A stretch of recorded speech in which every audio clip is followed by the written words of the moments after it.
Hi guys. तो Russia Saudi Arabia को पछाड़कर बन चुका है चाइना का biggest crude oil supplier. China ने मई महीने में रिकॉर्ड लेवल पर करीब 8.42 मिलियन टन ऑयल परचेज किया है रशिया से। दिन के हिसाब से देखें तो लगभग 2 मिलियन बैरल प्रतिदिन रशियन ऑयल चाइना ने परचेज किया है। इससे पहले नंबर 1 ऑयल सप्लायर चाइना का था सऊदी अरेबिया, जो अब खिसक गया है सेकंड पोजीशन पर। 7.82 million ton oil Saudi Arabia ने सप्लाई किया है चाइना को मई महीने में। अब मजे की बात यह है कि इस रिपोर्ट के अनुसार चाइना ने ईरान से भी तेल खरीदा है, जबकि यूएस ने सैंक्शंस लगा रखे हैं कि कोई भी कंट्री ईरान से तेल नहीं खरीदेगी। भारत भी काफी बड़ी मात्रा में ईरान से क्रूड ऑयल खरीदता था, लेकिन यूएस के दबाव में आकर भारत ने ईरान से तेल खरीदना बंद कर दिया था। लेकिन चाइना भैया कहाँ मानने वाला। मई महीने में 2,60,000 ton Iranian crude oil purchase किया है चाइना ने। अब चाइना में कोविड रिस्ट्रिक्शंस और स्लो इकोनॉमी की वजह से ऑयल की डिमांड अभी चाइना में कम है, लेकिन इसके बावजूद रशियन ऑयल के इंपोर्ट्स में 55% का इजाफा देखा गया।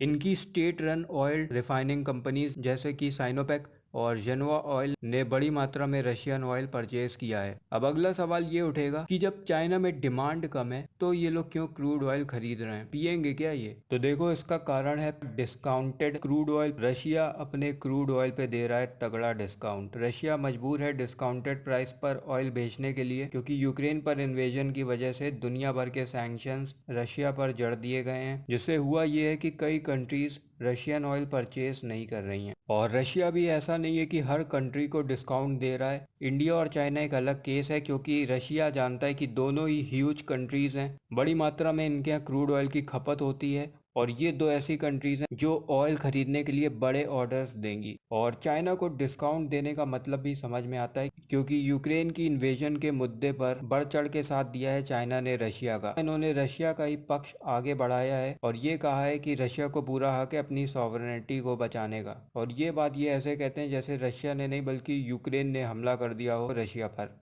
और दूसरा कारण जुड़ा है भारत से। हाल ही में ये खबर आई कि रशिया ने भारत के केस में भी सऊदी अरेबिया को रिप्लेस कर दिया है और सेकंड बिगेस्ट ऑयल सप्लायर बन गया है भारत का इराक के बाद। भारत भी काफी बड़ी मात्रा में रशिया से क्रूड ऑयल खरीद रहा है और दुनिया भी हैरान थी कि इतना तो चाइना भी रशियन ऑयल नहीं खरीद रहा है जितना कि भारत खरीद रहा है। रशिया इस समय जितना ऑयल एक्सपोर्ट कर रहा है उसका लगभग 18% भारत के पास आ रहा है। और अगर भारत ऐसे ही तेल खरीदता रहा तो भारत और रूस का ट्रेड $15 बिलियन के आंकड़े को भी साल के अंत तक छू सकता है। और सीधी सी बात है, जब ट्रेड बढ़ता है तो देशों के रिलेशंस भी मजबूत होते हैं। चाइना ये बिल्कुल नहीं चाहेगा कि भारत और रूस के रिश्ते और प्रगाढ़ हों। वो नहीं चाहेगा कि भारत इस मामले में ज्यादा लेवरेज गेन कर ले चाइना पर, क्योंकि रशियंस ये सब देख रहे हैं कि जब सबसे ज्यादा जरूरत थी तब भी भारत ने रशिया से क्रूड ऑयल खरीदना बंद नहीं किया, जबकि इंटरनेशनली भारत पे काफी दबाव बनाया जा रहा है। और ये भी एक पॉसिबिलिटी है कि आने वाले महीनों में रशिया भारत का नंबर 1 ऑयल सप्लायर भी बन जाए। तो हो सकता है ये भी एक कारण हो चाइना ने अपना ऑयल परचेज बढ़ा दिया हो रशिया से, कि कहीं भारत इस मामले में चाइना से आगे ना निकल जाए। अब उठेगा एक और सवाल कि यूरोपियन कंट्रीज कुछ नहीं बोलेंगे। तो देखिए, आज की डेट में भी यूरोपियन कंट्रीज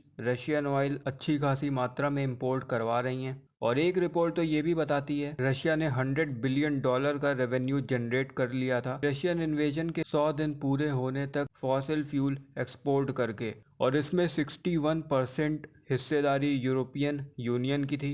100 बिलियन में से $59 बिलियन तो इन्होंने ही रशिया को पकड़ा दिए थे। तो पहले इनको अपनी डिपेंडेंस जो है वो काफ़ी कम करनी होगी, क्योंकि इनके कंपैरिजन में आज भी भारत काफ़ी कम क्रूड ऑयल खरीद रहा है। और दूसरी बात है कि हम चाइना जैसे नहीं है। पिछले महीने का ही डेटा, चाइना आज भी ईरान से इलीगली क्रूड ऑयल खरीद रहा है। यूएस की तरफ से हमसे बोला गया कि आप ईरान वेनेजुएला से तेल मत खरीदिए, तो भारत ने पश्चिमी देशों की बात सुनी, जबकि उस समय ईरान से तेल खरीदना हमें सस्ता पड़ता था। यूरोपियाई देशों को भी ये बात समझनी पड़ेगी कि ऑप्शंस लिमिटेड हैं। वॉर की वजह से इन्फ्लेशन दुनिया भर में फैली है और इससे भारत भी अछूता नहीं है। भारत की स्थिति को भी यूरोपियाई देशों को समझना पड़ेगा। आप भी अपनी राय बता सकते हैं कमेंट सेक्शन में कि आप क्या मानते हैं कि क्या भारत को रशिया से क्रूड ऑयल परचेज करना बंद कर देना चाहिए। आखिरकार यूक्रेन में लोगों ने इन्वेजन की है, कुछ तो पैसा जा ही रहा है। या फिर ये मानते हैं कि जो स्थितियां हैं उसके हिसाब से हमें ऑयल परचेज करते रहना चाहिए।